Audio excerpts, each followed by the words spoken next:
weather is deteriorating.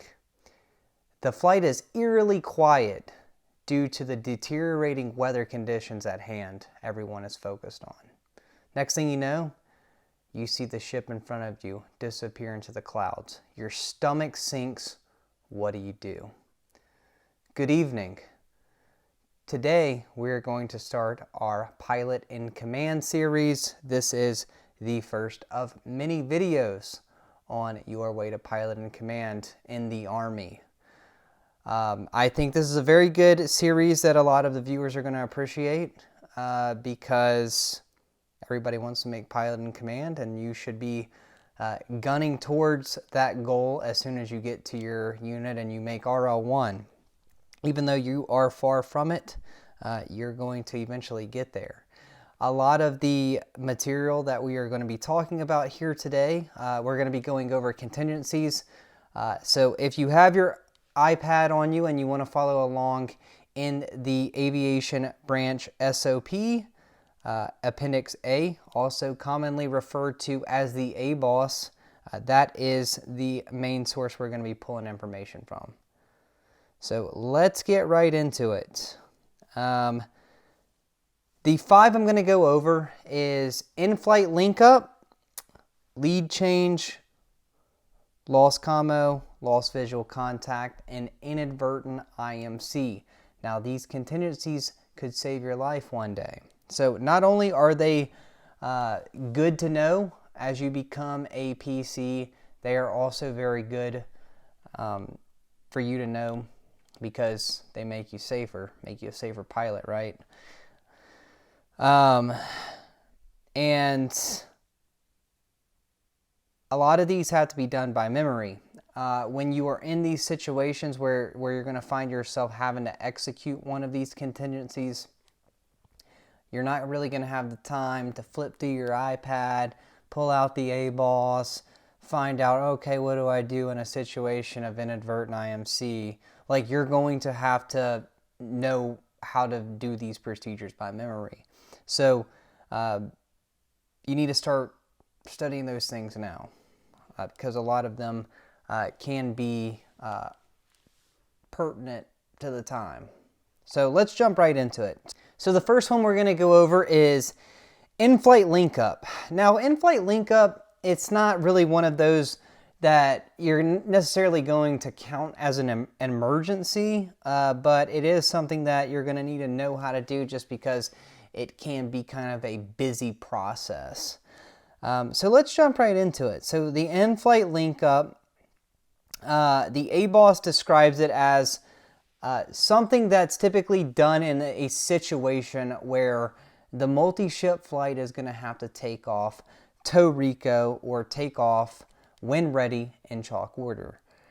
For those of you who don't really know what that means, that is when like you're not all going to be able to line up on a beautiful runway and do this like all wheels up at the same exact time and take off all together.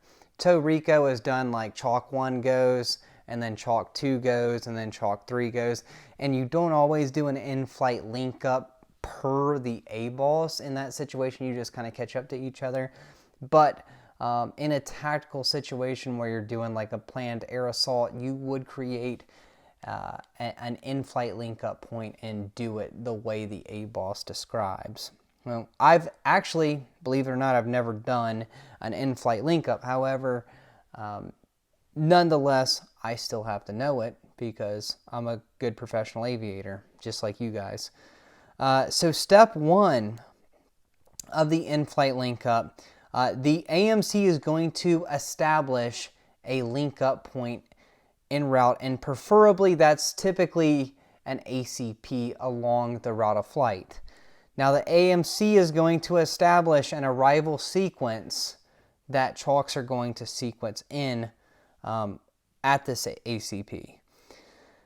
The AMC will determine the base altitude, airspeed, lighting, and the first aircraft to reach the link-up point. The AMC should determine the airspeed that allows aircraft to join this flight. So obviously when you're in this holding pattern, waiting on these other aircraft to link up with you, you don't want the airspeed to be, 150 knots. You want it probably an ideal airspeed, probably max endurance.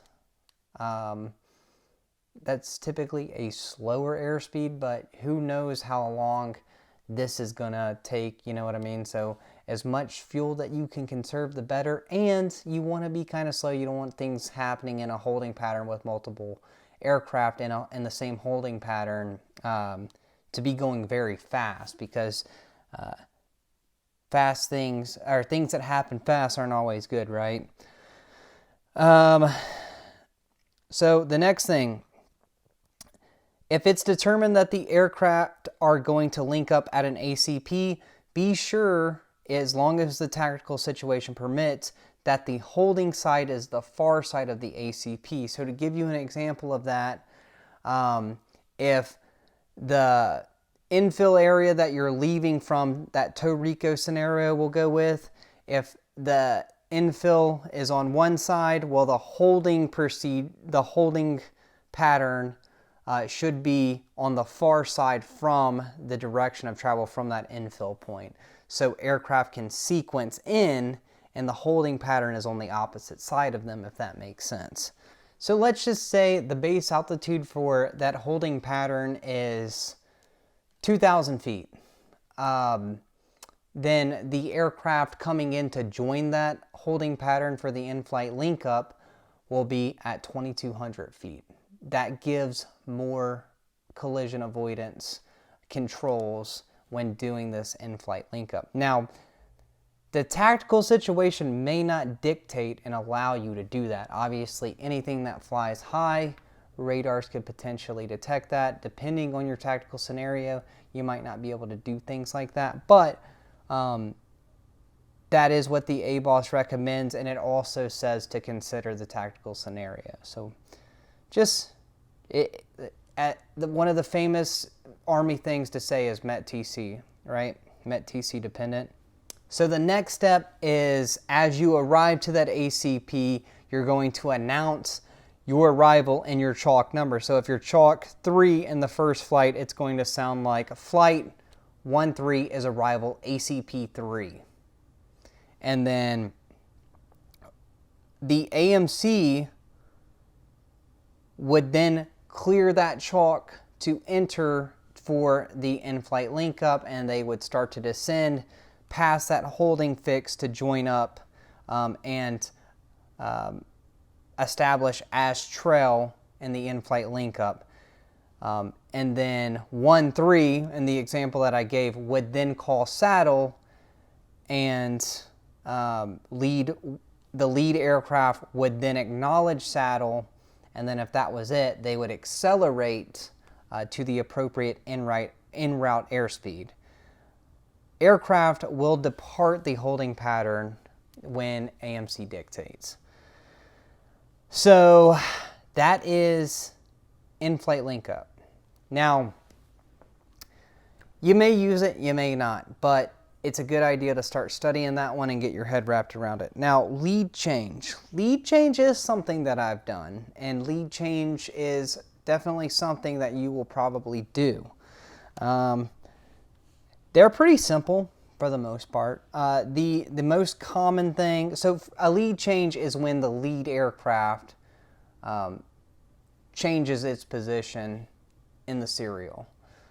For whatever reason, the main reason they are going to change their position in the serial is because of lost commo. And we'll talk about that a little more in the lost commo procedure, but that's typically when you see it done. So the first step in lead change is lead is going to announce lead change left or right, and that indicates what side they plan to exit the formation on. The second step is going to be all aircraft acknowledging in chalk order. So lead, obviously, if they're serial 1, they're going to be 1-1. Chalk 2 is going to respond 1-2, acknowledge.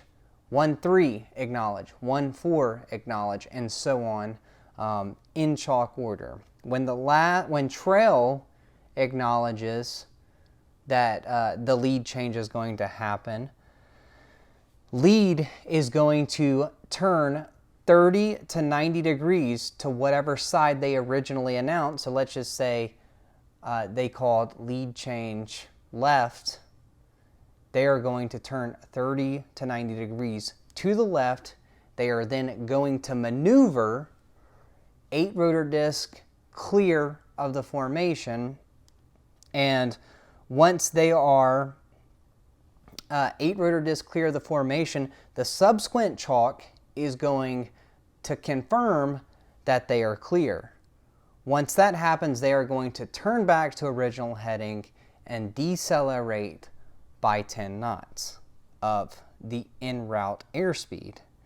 As each aircraft passes the former lead that's now outside of the formation, they are going to announce clear. So what that would sound like is 1-2 clear, 1-3 clear, 1-4 clear, so on and so forth, until the last aircraft announces clear. Now, once the last aircraft announces clear, the former lead will rejoin the formation as trail, and they will call saddle, and they will flash the appropriate lighting. And that's lead change. Pretty straightforward. All right, lost commo is when an aircraft in the serial loses the ability to communicate. Now, when this happens, they are going to execute what we call a PACE plan. So PACE stands for primary, alternate, contingency, and emergency. So you have your primary means of communication, your alternate means of communication, your contingency, and your emergency. So you're going to run through so for example, say you're trying to contact the serial using your internal frequency on your radio 1, your FM radio. You go to key the mic, nothing happens, you don't get any response. You flip it to your second FM radio, same thing, nothing happens, no response. You start to run through your contingency plan. So the next thing's going to be VHF or UHF, whatever your PACE plan dictates. And if nothing happens there, try them on JVMF, BFT, whatever you want to call it, depending on your MDS, and you get no response. So you have determined that you have lost commo, and you need to execute your lost commo procedures. So the first thing that you're going to do if you're experiencing lost commo is you are going to turn on the appropriate lost commo signal. Now for Blackhawks, it's the anti-collision light opposite of the mode of flight that you're doing. So if you're in the day, it's going to be your red anti-collision light. Night, it's going to be white anti-collision light. Now, you're going to turn that anti-collision light on, and you are going to maneuver to clearly be seen by one of the aircraft in the flight, the one that's nearest to you. So you are going to maneuver at least 3 discs of separation during the day and 5 disc separation at night. You're going to do the signal. They are going to return that signal to you to confirm that they acknowledge that they see that you're putting out your lost commo signal, and they're acknowledging it. And the acknowledgement is going to be returning the same signal that you gave them. Now, once that is returned, that signal is returned, the aircraft can just slide back into where they were originally in the serial. If it is lead, who has the majority of the commo duties, it's really up to the AMC, but the ABOS suggests a lead executing a lead change and sliding in to the second to last aircraft. The thing of note is aircraft that experiences lost commo needs to always be seen by the rest of the flight. So they do not need to be trail. So that's why the ABOS recommends that if it's lead and you have to do a lead change for lost commo, they need to go second to last in the serial. And that is pretty much it for lost commo. That takes us into lost visual contact. So lost visual contact is when a chalk loses the ability to see the aircraft in front of them. And they execute the lost visual contact procedures in order to regain visual contact with that chalk. So first and foremost, step one of lost visual contact is pretty much don't let lost visual contact happen and maintain situational awareness of all of the aircraft in the serial. Now you're going to do this by, at least for Black Hawks. Now, you guys know I'm a Black Hawk pilot, so I can talk more about Black Hawk stuff. We got the TACAN, right? So TACAN, you can put in the TACAN number of the aircraft in front of you and receive that signal from the aircraft in front of you to have good situational awareness on them. Another tool that we have is BFT, right? You got BFT icons, and you can get situational awareness on seeing that BFT icon on your TAC map. So those are the two primary things the ABOS suggests that you do. Now, if you do go lost visual contact, you are going to announce that you're lost visual contact, and the pro word for this is blind. So the example is the third ship and the second ship in this example. So 1-3 is blind with 1-2. That is letting 1-2 know, hey, I can't see you. We need to, I'm going to have to execute lost visual contact procedures. So what's going to happen is 1-2 in the situation that I just gave you, because that's who we lost contact with, is going to announce heading, airspeed, altitude, distance, and bearing to a common reference point. Now this common reference point can be a terrain feature, it could be a easy to spot marking on the ground, a lake, an ACP, it could be a number of things. Now the aircraft that has lost visual contact will then decelerate 10 knots slower than the announced airspeed of the aircraft in front of them. They will also climb or descend by 200 feet of the announced altitude. Now, there are some techniques when it comes to climbing or descending when executing lost visual contact procedures. One of the things that if you're at night, if it's at night and you've lost visual contact and you're in an urban area with a lot of lights, the main thing you're going to be looking for is the lighting on that aircraft, right? So it wouldn't make sense to necessarily stack up. It'd make more sense to stack down so you can kind of silhouette them off of the sky. Because if you stacked up and you're looking down, they're going to get lost in all of that urban lighting. To where if you're, in a desert, stacking up might be a better thing to do, because everything's kind of dark in the desert, right? So you can stack up and silhouette them off of the sand and the dirt. There's just techniques. So the ABOS just says either stack up or stack down and decelerate by 10. So once you do see the aircraft and you have regained visual contact with them, you are going to accelerate no more than 10 knots of the announced airspeed from the chalk in front of you.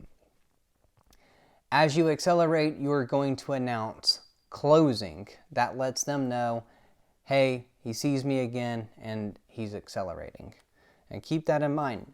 The ABOS says no greater than 10 knots of the announced airspeed. Again, this is for collision avoidance. Now, aircraft rejoining the formation, as always, will return to the appropriate lighting as necessary, and they will call saddle. And then, if you are unable to regain visual contact, you're going to continue as 2 separate serials, and you'll just rejoin at the next stop. And that is lost visual contact. Now, the next one, inadvertent IMC. Now, this one is the most dangerous situation in a multi-ship flight, is inadvertent IMC. And that's because no one wants to punch into the clouds with a lot of aircraft close together. And that's why it can be very dangerous.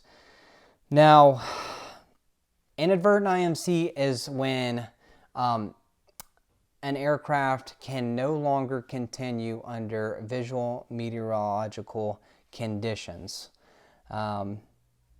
And one thing that is important is if you are in a multi-ship flight and one ship goes inadvertent IMC, it does not mean the rest of the ships have to go inadvertent IMC. If they can continue VMC, they should do so. Now, if one ship goes inadvertent IMC, of course, chances are the rest of them will.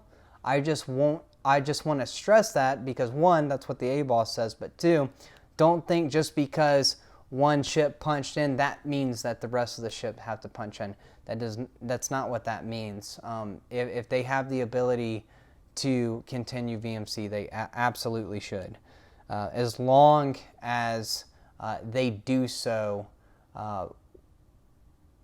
without jeopardizing the safety of the flight. So, no scud running, ironically enough. Now, when encountering deteriorating weather conditions, the flight should consider slowing down. Now, that is important. That is straight from the ABOS.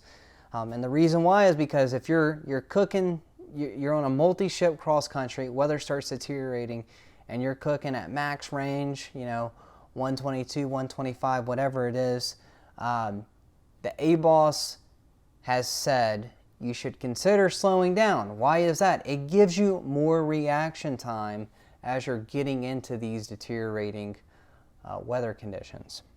So definitely consider slowing down. 5 to 10 knots can mean an extra few seconds of reaction time. So it's definitely worth considering.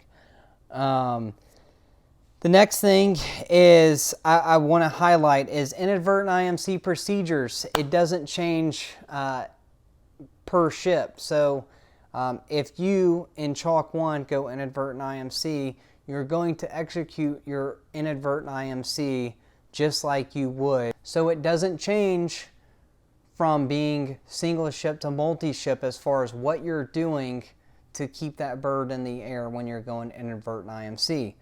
So the first thing you're going to do is announce your inadvertent IMC. That's letting everybody on board know, hey, I'm inadvertent IMC, and that's giving them all a chance to tell you that they're also inadvertent IMC. The next thing you're going to do is check attitude, making sure you're not in some crazy ass bank, creating a spatial disorientation situation, and then heading, torque, trim, and airspeed. And then, last but not least, contacting the controlling agency, let them know that you're inadvertent IMC, squawk 7700, communicate on guard, communicate on center, whatever you got to do. That way, you can start getting vectors or whatever you need, and you can open up an emergency IFR and get an approach in somewhere so you can land safely on the ground. Now, in a multi-ship flight, when you're doing a cross-country multi-ship, you're going to have an inadvertent IMC card per leg. And I can throw one of these up on the screen to show you what that looks like. But the process in which this happens is if a ship goes inadvertent IMC in the multi-ship flight, they are going to announce their chalk number and that they're inadvertent IMC. They're going to announce heading, maintain control of the aircraft, and immediately transition to instruments. Now, number 2, they're going to execute the inadvertent IMC procedure that is in the knee board packet that was briefed in the AMB. And like I said, all steps, they do not change from single ship. You're still controlling your helicopter the same way as you normally do if you were to go inadvertent IMC single ship. And then lead will squawk 7700 and communicate emergency on guard frequency. Now, let's talk about the inadvertent IMC card itself. So it's going to be individually tailored to the area that you're flying in. But most of the time, lead, let's just say that we're in a flight of 3. Lead is going to maintain heading, and they're going to maintain airspeed, and they're going to maintain altitude. So let's just say that we're stag left. So chalk 2 is going to turn 20 degrees to the left because that is 10 degrees times their chalk number.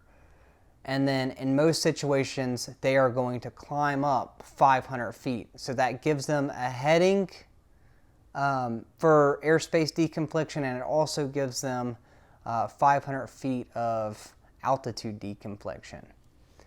Chalk 3 is going to turn right 30 degrees, and they're going to climb up 500 more than 1-2. So if, let's just say 1-2 is going to climb up to 3,500, 1-3 is going to climb up to 4,000, and they're also turning right 30 degrees because it's that 10 degrees per chalk number. And that is pretty much it for inadvertent IMC. Now, you can deconflict several ways. You can also deconflict by airspeed too. So just coming back from Europe, stacking was not allowed in certain countries, meaning that the altitude stacking, like I just talked about. So you really kind of had to just deconflict by airspeed if you did go inadvertent IMC. Another reason you might want to deconflict by just sheerly airspeed and nothing else is if you're going through like a mountain pass and you're at terrain flight, you're planning for that, and you all have to stay the same heading, and you don't want to risk climbing that fast because, you know, God only knows what situation you're in. Lead can stay the same airspeed, and then you can deconflict by slowing down per chalk number for the rest of the flight, and you can deconflict that way. Now, I don't want to get into too much theory on inadvertent IMC procedures. The example I laid out is very basic, and it's pretty standard on what you're going to see. So the intent is not to be the next patent on inadvertent IMC cards. It's just to give you guys an idea, something to chew on as you go forth and try to develop into the next PCs in the Army. So I hope you guys enjoyed this video. I plan to keep these videos coming. I just got back from my deployment to Europe, so you guys can count on a steady flow of videos and Army aviation content. Thank you guys for all of the support. Please like and subscribe if you really liked this video or found any part of it interesting. I can use all the help and support I can get, and I can't thank you guys enough for all the support, and look forward to making the next video. Take care, guys.